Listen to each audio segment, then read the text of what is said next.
গল্পের ঘরে আজ শুনবেন মানিক বন্দ্যোপাধ্যায়ের একটি ছোট গল্প, তৈলচিত্রের ভূত। মানিক বন্দ্যোপাধ্যায় বাংলা সাহিত্যের এক বিশিষ্ট কথাশিল্পী, যিনি সামাজিক বাস্তবতা, মনস্তত্ত্ব এবং মানুষের গভীর অন্তর্জগৎকে অসাধারণ ভঙ্গিতে উপস্থাপন করেছিলেন। তিনি জন্মেছিলেন 1908 সালে 19শে মে। তার বিখ্যাত উপন্যাসগুলির মধ্যে রয়েছে পদ্মা নদীর মাঝি, পুতুল নাচের ইতিকথা, দিবারাত্রির কাব্য, শহরতলী প্রভৃতি। তার মৃত্যু হয় 1956 সালে মাত্র 48 বছর বয়সে। শুরু হচ্ছে তৈলচিত্রের ভূত। একদিন সকালবেলা পরাশর ডাক্তার নিজের প্রকাণ্ড লাইব্রেরিতে বসে চিঠি লিখছিলেন। চোরের মতো নিঃশব্দে ঘরে ঢুকে নগেন ধীরে ধীরে এগিয়ে গিয়ে তার টেবিল ঘেঁষে দাঁড়ালো। পরাশর ডাক্তার মুখ না তুলেই বললেন, বসো নগেন। চিঠিখানা শেষ করে খামে ভরে ঠিকানা লিখিয়ে সেটি ডাকে পাঠিয়ে দিয়ে তবে আবার নগেনের দিকে তাকালেন।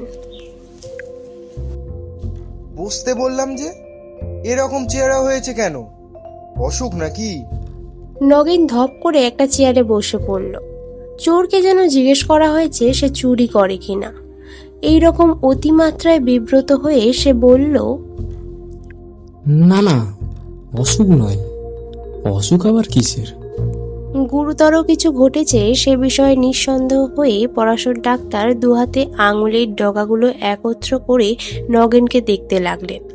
মোটা সোটা হাসি খুশি ছেলেটার তেল চকচকে চামড়া পর্যন্ত যেন শুকিয়ে গেছে, মুখে হাসির চিহ্নটুকু নেই, চাউনিও একটু উদ্ভ্রান্ত, কথা বলার ভঙ্গি পর্যন্ত কেমন খাপছাড়া হয়ে গেছে। নগেন তার মামার বাড়ি থেকে কলেজে পড়ে। মাস দুই আগে নগেনের মামা শ্রাদ্ধের নিমন্ত্রণ রাখতে গিয়ে পরাশর ডাক্তার নগেনকে দেখেছিলেন। এই অল্প সময়ের মধ্যে এমন কি ঘটেছে যাতে ছেলেটা এরকম বদলে যেতে পারে? ছেলেবেলা থেকে মামা বাড়িতেই সে মানুষ হয়েছে বটে, কিন্তু মামার শোকে এরকম কাহিল হয়ে পড়ার মতো আকর্ষণ তো মামার জন্য কোনোদিনই তার ছিল না। বড়লোক কৃপণ মামার যে ধরনের আদর বেচারি চিরকাল পেয়ে এসেছে, তাতে মামার পরলোক যাত্রায় তার খুব বেশি দুঃখ হবার কথা নয়। বাইরে মামাকে খুব শ্রদ্ধা ভক্তি দেখালেও মনে মনে নগেন যে তাকে প্রায় জমের বাড়ি পাঠাতো, তাও পরাশর ডাক্তার ভালো করেই জানেন। পড়ার খরচের জন্য দুশ্চিন্তা হওয়ার কারণও নগেনের নেই, কারণ শেষ সময়ে কি ভেবে তার মামা তার নামে মোটা টাকা উইল করে রেখে গেছেন। নগেন হঠাৎ কাঁদো কাঁদো হয়ে বলল, ডাক্তার কাকা, সত্যি করে একটা কথা বলবেন?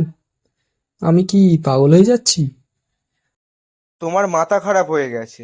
পাগল হওয়া কি মুখের কথা রে বাবা? পাগল যে হয় অত সহজে টের পায় না সে পাগল হয়ে গেছে। দ্বিধা ভরে খানিকক্ষণ চুপ করে থেকে হঠাৎ নগেন যেন মরিয়া হয়ে জিজ্ঞেস করে বসল, আচ্ছা ডাক্তার কাকা, প্রেতাত্মা আছে? প্রেতাত্মা মানে তো ভূত? নেই। নেই? তবে অনেকক্ষণ ইতস্তত করে অনেক ভূমিকা করে অনেকবার শিউরে উঠে নগেন ধীরে ধীরে আসল ব্যাপারটা খুলে বলল। চমকপ্রদ অবিশ্বাস্য কাহিনী। বিশ্বাস করা শক্ত হলেও পরাশর ডাক্তার বিশ্বাস করলেন। মিথ্যা গল্প বানিয়ে তাকে শোনাবার ছেড়ে যে নগেন নয় তিনি তা জানতেন। মামা তাকেও প্রায় নিজের ছেলেদের সমান টাকা কড়ি দিয়ে গেছেন জেনে প্রথমটা নগেন একেবারে স্তম্ভিত হয়ে গিয়েছিল। মামা এরকম উদারতা সে কোনোদিন কল্পনাও করতে পারেনি। বাইরে যেমন ব্যবহারই করে থাকুন, মামা তাকে নিজের ছেলেদের মতোই ভালোবাসতেন জেনে পরলোকগত মামার জন্য আন্তরিক শ্রদ্ধা ভক্তিতে তার মন ভরে গেল। আর সেই সঙ্গে জাগলো এরকম দেবতার মতো মানুষকে সারা জীবন ভক্তি ভালোবাসার ভান করে ঠকিয়েছে ভেবে দারুণ লজ্জা আর অনুতাপ। শ্রাদ্ধের দিন অনেক রাত্রে বিছানায় শুতে যাওয়ার পর অনুতাপটা যেন বেড়েই গেল। শুয়ে শুয়ে সে ছটপট করতে লাগলো। হঠাৎ এক সময় তার মনে হলো সারা জীবন তো ভক্তি শ্রদ্ধার ভান করে মামাকে সে ঠকিয়েছে, এখন যদি সত্যি সত্যি ভক্তি শ্রদ্ধা জেগে থাকে লাইব্রেরির ঘরে মামার তৈলচিত্রের পায়ে মাথা ঠেকিয়ে প্রণাম করে এলে হয়তো আত্মগ্লানি একটু কমবে, মনটা শান্ত হবে। রাত্রি তখন প্রায় 3টে বেজে গেছে।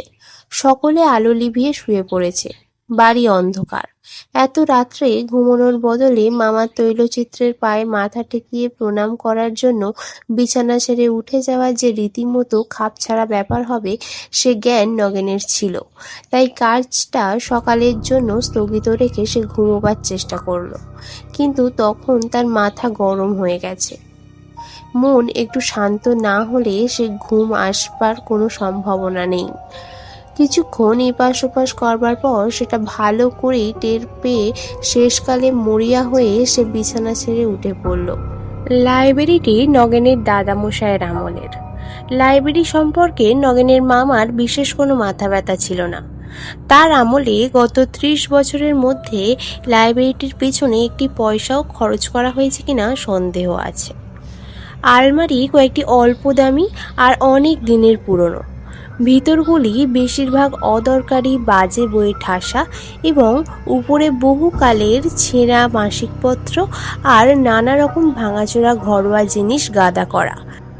টেবিলটি এবং চেয়ার কয়েকটি খুব সম্ভবত অন্য ঘর থেকে পেনশন পেয়ে এ ঘরে স্থান পেয়েছে। দেয়ালে 3টি বড় বড় তৈলচিত্র, সস্তা ফ্রেমে বাঁধানো কয়েকটা সাধারণ রঙিন ছবি ও ফটো টাঙানো। তাছাড়া কয়েকটা পুরনো ক্যালেন্ডারের ছবিও আছে, কোনোটাতে ডিসেম্বর, কোনোটাতে চৈত্র মাসের 12 তারিখ লেখা কাগজের ফলক এখনো ঝুলছে। তৈলচিত্রের একটি নগেনের দাদামশায়ের, একটি দিদিমার এবং অপরটি তার মামার। দাদামশায়ের আর দিদিমার তৈলচিত্র দুটি একদিকের দেয়ালে পাশাপাশি টাঙানো আছে। মামার তৈলচিত্রটি স্থান জুড়ে আছে পাশের দেয়ালের মাঝামাঝি। কারোর ঘুম ভেঙে যাবে ভয়ে নগেন আলো জ্বালেনি, কিন্তু তাতে তার কোনো অসুবিধা ছিল না। ছেলেবেলা থেকেই এ বাড়িতে আনাচে কানাচের সঙ্গে তার পরিচয়। লাইব্রেরিতে ঢুকে অন্ধকারে এসে মামার তৈলচিত্রের কাছে এগিয়ে গেল। অস্ফুট স্বরে আমায় ক্ষমা করো মামা। বলে যেই সে তৈলচিত্রের পায়ের কাছে আন্দাজে স্পর্শ করেছে, বর্ণনার এখানে পৌঁছে নগেন শিউরে চুপ করে গেল। তার মুখ আরো বেশি ফ্যাকাশে হয়ে গেছে, দু চোখ বিস্ফারিত। তারপর নগেন ঢোক গিলে জিভ দিয়ে ঠোঁট চেপে বলল, যেই ছবি ছুঁয়েছি ডাক্তার কাকা, কে যেন আমাকে জোরে ধাক্কা দিয়ে ঠেলে ফেলে দিল। সমস্ত শরীর ঝনঝন করে উঠল।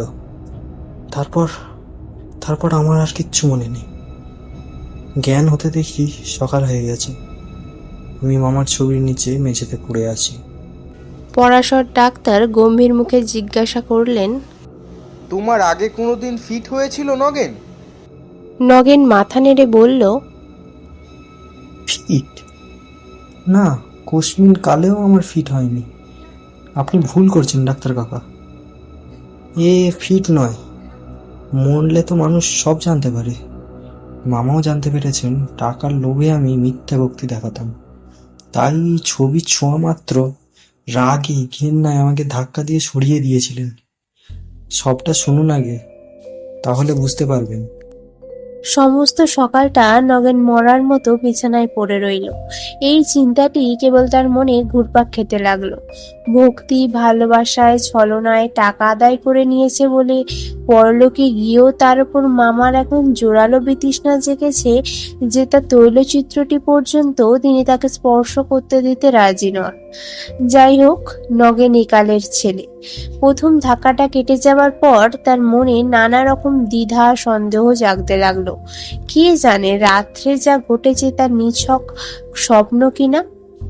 ধৈর্য ধরতে না পেরে দুপুরবেলা সে আবার লাইব্রেরিতে গিয়ে মামার তৈলচিত্রটি স্পর্শ করে প্রণাম করল। একবার যদি মামা রাগ দেখিয়ে থাকেন, আবার দেখাবেন না কেন? এবার কিছুই ঘটল না। শরীরটা অবশ্য খুব খারাপ হয়ে আছে। মেঝেতে ধাক্কা যেখানে লেগেছিল মাথার সেখানটা ফুলে টনটন করছে, এবং সকালে লাইব্রেরিতে মামার তৈলচিত্রের নিচে মেঝেতেই তার জ্ঞান হয়েছিল। কিন্তু এতে বড় জোর প্রমাণ হয় রাত্রে ঘুমের মধ্যেই হোক আর জাগ্রত অবস্থাতেই হোক লাইব্রেরিতে গিয়ে সে একটা আছাড় খেয়েছিল। নিজের তৈলচিত্রে ভর করে মামাই যে তাকে ধাক্কা দিয়েছিলেন তার কি প্রমাণ আছে? নগেন যেন স্বস্তির নিঃশ্বাস ফেলে বাঁচল, কিন্তু বেশিক্ষণ তার মনে শামিত টিকল না। রাত্রে আলো নিভিয়ে বিছানায় শুয়েই হঠাৎ তার মনে পড়ে গেল তার তো ভুল হয়েছে। দিনের বেলা তাকে ধাক্কা দেওয়ার ক্ষমতা তো তার মামার এখন নেই। রাত্রি ছাড়া তার মামা তো এখন কিছুই করতে পারেন না। কি সর্বনাশ!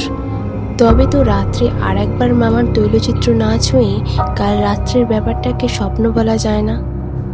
এত রাত্রে আবার লাইব্রেরিতে যাবার কথা ভেবেই নগেনের হৃদকম্প হতে লাগলো। কিন্তু এমন একটা সন্দেহ না মিটিয়েই বা মানুষের চলে কি করে? খানিকটা পরে নগেন আবার লাইব্রেরিতে হাজির। ভয়ে বুক কাঁপছে, ছুটে পালাতে ইচ্ছে হচ্ছে, কিন্তু কি এক অদম্য আকর্ষণ তাকে টেনে নিয়ে চলেছে মামার তৈলচিত্রের দিকে। ঘরে ঢুকেই সে সুইচ টিপে আলো জ্বেলে দিল। মটকার পাঞ্জাবির ওপর দামি শাল গায়ে মামা দেয়ালে দাঁড়িয়ে আছেন। মাথায় কাঁচা পাকা চুল, মুখে একজোড়া মোটা গোঁফ, চোখে ভৎসনার দৃষ্টি। নগেন এগিয়ে গিয়ে মামার পায়ের কাছে ছবি স্পর্শ করলো। কেউ তাকে ঠেলে সরিয়ে দিল না, কিন্তু সমস্ত শরীরটা হঠাৎ যেন কেমন অস্থির অস্থির করতে লাগলো। তৈলচিত্র থেকে কি যেন তার মধ্যে প্রবেশ করে ভেতর থেকে তাকে কাঁপিয়ে তুলছে। তবু নগেন যেন বাঁচল। ভয়ের জন্য শরীর এরকম অস্থির অস্থির করতে পারে সেটা সামান্য ব্যাপার। ফিরে যাওয়ার সময় আলোটা নিভিয়েই নগেন আবার থমকে দাঁড়িয়ে পড়ল। তার আরেকটা কথা মনে এসেছে। কাল ঘর অন্ধকার ছিল, আজ আলোটা থাকার জন্য যদি মামা কিছু না করে থাকেন। নগেনের ভয় অনেকটা কমে গিয়েছিল। অনেকটা নিশ্চিন্ত মনেই সে অন্ধকারে তৈলচিত্রের কাছে ফিরে গেল। সে জানে অন্ধকারে তৈলচিত্র স্পর্শ করলেও কিছু হবে না। ঘরে একটা আলো জ্বলছে কি জ্বলছে না তাতে বিশেষ কিছু আসে যায় না। ইতস্তত না করেই সে সোজা তৈলচিত্রের দিকে হাত বাড়িয়ে দিল। পরক্ষণে ঠিক প্রথম রাতের মতোই জোরে ধাক্কা দিয়ে মামা আমায় ফেলে দিল ডাক্তার কাকা। অজ্ঞান হয়ে গেলে? না, একেবারে অজ্ঞান হয়ে যায়নি। অবশ্য আচ্ছন্নের মতো অনেকক্ষণ মেঝেতে পড়েছিলাম, কিন্তু জ্ঞান ছিল। তারপর থেকে আমি ঠিক পাগলের মতো হয়ে গেছি ডাক্তার কাকা। দিন রাত কেবল এই কথাই ভাবি। রোজ কতবার ঠিক করি বাড়ি ছেড়ে কোথাও পালিয়ে যাব, কিন্তু যেতে পারি না। কিসে যেন আমায় জোর করে আটকে রেখেছে। পরাশর ডাক্তার খানিকক্ষণ ভেবে জিজ্ঞাসা করলেন, তারপর আর কোনোদিন ছবিটা ছুঁয়েছো? কতবার! দিনে ছুঁয়েছি, রাতে ছুঁয়েছি, আলো জেলে ছুঁয়েছি, অন্ধকারে ছুঁয়েছি। ঠিক ওই রকম ব্যাপার ঘটে। দিনে বা রাত্রে আলো জেলে ছুলে কিছু হয় না। অন্ধকারে ছোঁয়া মাত্রই মামা আমাকে ঠেলে দেন। সমস্ত শরীর যেন ঝনঝনিয়ে ঝাঁকানি দিয়ে ওঠে। কোনোদিন অজ্ঞান হয়ে যাই, কোনোদিন হই না। বলতে বলতে নগেন যেন একেবারে ভেঙে পড়ল। আমি কি করব ডাক্তার কাকা? এরম করে কদিন চলবে? পরাশর ডাক্তার বললেন, দরকার হবে না, আমি সব ঠিক করে দেব। আজ সকলে ঘুমিয়ে পড়লে রাত্রি ঠিক 12টার সময় তুমি বাইরের ঘরে আমার জন্য অপেক্ষা করো, আমি যাব। একটু থেমে আবার বললেন, ভূত বলতে কিছু নেই নগেন। তবুও মাঝরাত্রে অন্ধকার লাইব্রেরিতে পরাশর ডাক্তার মৃদু একটু অস্বস্তি বোধ করতে লাগলেন। এ ঘরে বাড়ির লোক খুব কম আসে। ঘরের বাতাসে পুরনো কাগজের একটা ভ্যাপসা গন্ধ পাওয়া যায়। নগেন শক্ত করে তার একটা হাত চেপে ধরে কাঁপছে। ভূতে যে একেবারে বিশ্বাস করে না, যার বদ্ধমূল ধারণা এই যে যত সব অদ্ভুত অথচ সত্য ভূতের গল্প শোনা যায় তার প্রত্যেকটি সাধারণ ও স্বাভাবিক কোনো ব্যাখ্যা আছেই আছে। ছবির ভূতের অসম্ভব আর অবিশ্বাস্য ভূতের ঘরে পা দিয়ে তার কখনো কি ভয় হতে পারে? তবু অস্বস্তি যে বোধ হচ্ছে সেটা অস্বীকার করার উপায় নেই। নগেন যে কাহিনী শুনিয়েছে সারাদিন ভেবেও পরাশর ডাক্তার তার কোনো সঙ্গত ব্যাখ্যা কল্পনা করতে পারেননি। একদিন নয়, একবার নয়, ব্যাপারটা ঘটেছে অনেকবার। দিনে তৈলচিত্র নিস্তেজ হয়ে থাকে, রাত্রে তার তেজ বাড়ে। কেবল তাই নয়, অন্ধকার না হলে সে তেজ সম্পূর্ণ প্রকাশ পায় না। আরও একটা কথা, রাত্রি বাড়ার সঙ্গে তৈলচিত্র যেন বেশি সজীব হয়ে উঠতে থাকে। প্রথম রাত্রে নগেন অন্ধকারে স্পর্শ করলে ছবি নগেনের হাতটা শুধু ছিটকিয়ে সরিয়ে দিয়েছে। মাঝরাত্রে স্পর্শ করলে এত জোরে তাকে ধাক্কা দিয়েছে যে মেঝেতে আছড়ে পড়ে নগেনের জ্ঞান লোপ পেয়ে গেছে। অশরীরী শক্তি কল্পনা করা ছাড়া এ সমস্তের আর কি মানে হয়? হয়, নিশ্চয়ই হয়। মনে মনে নিজেকে ধমক দিয়ে পরাশর ডাক্তার নিজেকে এই কথা শুনিয়ে দিলেন। তারপর চোখ তুলে তাকালেন দেয়ালে, যেখানে নগেনের মামার তৈলচিত্রটি ছিল। এ ঘরে তিনি আগেও কয়েকবার এসেছেন। তৈলচিত্রগুলির অবস্থান তার অজানা ছিল না। যা চোখে পড়ল, পরাশর ডাক্তারের বুকটা ধড়াস করে উঠল। তৈলচিত্রগুলির দিকে দুটি উজ্জ্বল চোখ তার দিকে জল করে তাকিয়ে আছে। চোখ দুটির মধ্যে ফাঁক প্রায় 1.5 হাত। ঠিক এই সময় নগেন ফিসফিস করে বলল, আলোটা জ্বালবো ডাক্তার কাকা? পরাশর ডাক্তার তার গলার আওয়াজ শুনেই চমকে উঠলেন। না। রাস্তা অথবা পাশের কোনো বাড়ি থেকে সরু একটা আলোর রেখা ঘরের দেয়ালে এসে পড়েছে। তাতে অন্ধকার কমেনি। মনে হচ্ছে যেন সেই আলোটুকুতে ঘরের অন্ধকারটাই স্পর্শ দেখতে পাওয়া যাচ্ছে মাত্র। একটা কথা আপনাকে বলতে ভুলে গেছি ডাক্তার কাকা। দাদা মশাই আর দিদিমার ছবি তারা মরবার পর তৈরি করা হয়েছিল, কিন্তু মামার ছবি মরবার আগে মামা নিজে শখ করে এঁকে গিয়েছিলেন, হয়তো সেই জন্যই। নগেনের শিহরণ স্পষ্ট টের পাওয়া যায়। ভয় পেয়ে গেছেন? দাঁতে লাগিয়ে পরাশর ডাক্তার তৈলচিত্রের দিকে এগিয়ে গেলেন। কাছাকাছি যেতে জলজলে চোখ দুটির জ্যোতি যেন অনেক কমে গেল। হাত বাড়িয়ে দিতে প্রথমেই তার হাত পড়ল দেয়ালে। যত সাহস করে এগিয়ে এসে থাকুন, প্রথমেই একেবারে নগেনের মামার গায়ে হাত দিতে তার কেমন দ্বিধা বোধ হচ্ছিল। পাশের দিকে হাত সরিয়ে তৈলচিত্রের ফ্রেম স্পর্শ করা মাত্র বৈদ্যুতিক আঘাতে যেন তার শরীরটা ঝনঝন করে উঠল। অস্ফুট গোঙানির আওয়াজ করে পিছনের দিকে 2 পা ছিটকে গিয়ে তিনি মেঝেতে বসে পড়লেন। পরক্ষণে ভয়ে অর্ধমৃত নগেন আলো সুইচ টিপে দিল। মিনিট 5 পরাশর ডাক্তার চোখ বুজে বসে রইলেন। তারপর চোখ মেলে মিনিট 5 এক দৃষ্টে তাকিয়ে রইলেন নগেনের মামার রূপার ফ্রেমে বাঁধানো তৈলচিত্রটির দিকে। তারপর তীব্র চাপা গলায় তিনি বললেন, তুমি একটি আস্ত গর্দভ নগেন। রাগ একটু কমলে পরাশর ডাক্তার বলতে লাগলেন, গাধাও তোমার চেয়ে বুদ্ধিমান। এ কথা বলতে পারলে আমাকে? আর এই কথাটা একবার বলতে পারলে না যে তোমার মামার ছবিটা ইতিমধ্যে রূপার ফ্রেমে বাঁধানো হয়েছে আর ছবির সঙ্গে লাগিয়ে 2টো ইলেকট্রিকের বাল্ব ফিট করা আছে? আমি কি জানি? 6 মাস আগে যেমন দেখে গিয়েছিলাম, আমি ভেবেছিলাম ছবিটা এখানে তেমনি অবস্থাতেই আছে। ইলেকট্রিক শক খেয়ে বুঝতে পারলে না কিসের শক লাগলো? তুমি কোন দেশের ছেলে? আমি তো শক খাওয়া মাত্রই টের পেয়ে গেছিলাম তোমার মামার ছবিতে কোনো প্রেতাত্মার ভর করেছে। নগেন উদ্ভ্রান্তের মতো বলল, রূপোর ফ্রেমটা দাদামশাইয়ের ছবিতে ছিল। চুরি যাবার ভয়ে মামা অনেক দিন আগে সিন্ধুকে তুলে রেখেছিলেন। মামার শ্রাদ্ধে মামিমা ফ্রেমটা বার করে মামার ছবিটা বাঁধিয়েছিলেন। আলো দুটো লাগায় আমার মামাতো ভাই পরেশ। হ্যাঁ, সে এবছর ইঞ্জিনিয়ারিং কলেজে ভর্তি হয়েছে, তাই বলল। এই সামান্য কাজের জন্য ইলেকট্রিক মিস্ত্রিকে পয়সা দেবে কেন? পরাশর ডাক্তার একটু হেসে বললেন, পরেশ তোমার মামার উপযুক্ত ছেলে বটে, কিন্তু পয়সা বাঁচানোর জন্য বাপের ছবিতে ভূত এনে ছেড়েছে। এই খবরটা যদি আগে দিতে আমায়। নগেন সংশয় ভরে বলল।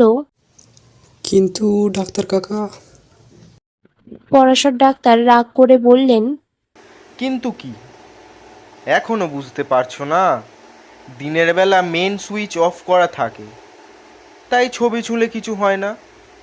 ছবি মানে ছবির রূপার ফ্রেমটার নিচে কাটফাট কিছু আছে, দেওয়ালের সঙ্গে যোগ নেই। নইলে তোমার ইলেকট্রিকের বিল হু হু করে বেড়ে যেত যে, আর কোম্পানির লোক এসে লিকেজ খুঁজতে হতো। তুমিও আবার ভূতের আসল পরিচয়টা জানতে পারতে। সন্ধ্যার পর বাড়ির সমস্ত আলো জ্বলে, আর বিদ্যুৎ আমার তার দিয়ে যাতায়াত করতে বেশ ভালোবাসে কি না, তাই সে সব ছবি তুলে তোমার কিছু হয় না। এ ঘরের আলোটা জ্বললেও তাই হয়, মাঝরাত্রে বাড়ির সমস্ত আলো নিভে যায়। তখন ছবিটা ছুলে আর কোনো পথ খোলা নেই দেখে বিদ্যুৎ অগত্যা তোমার মতো বোকা হাবার শরীরটা দিয়ে। পরাশর ডাক্তার চুপ করে গেলেন। হঠাৎ তার মনে পড়ে গেছে সুযোগ পেলে তার শরীরটার পথ হিসেবে ব্যবহার করতেও বিদ্যুৎ দ্বিধা করত না। তিনি হাঁপ ছাড়লেন। কপাল ভালো তড়িতাড়িত হয়ে প্রাণে মরতে হয়নি। গল্পের ঘরে আজকে শুনলেন মানিক বন্দ্যোপাধ্যায়ের লেখা গল্প তৈলচিত্রের ভূত। গল্প পাঠে আমি অনন্যা, গল্পের সূত্রধার এবং নগেনের ভূমিকায় অঙ্কিত, পরাশর ডাক্তারের ভূমিকায় সৌমদীপ। আগামী রবিবার আমরা নিয়ে আসব নতুন একটা গল্প। শুনতে থাকুন গল্পের ঘর।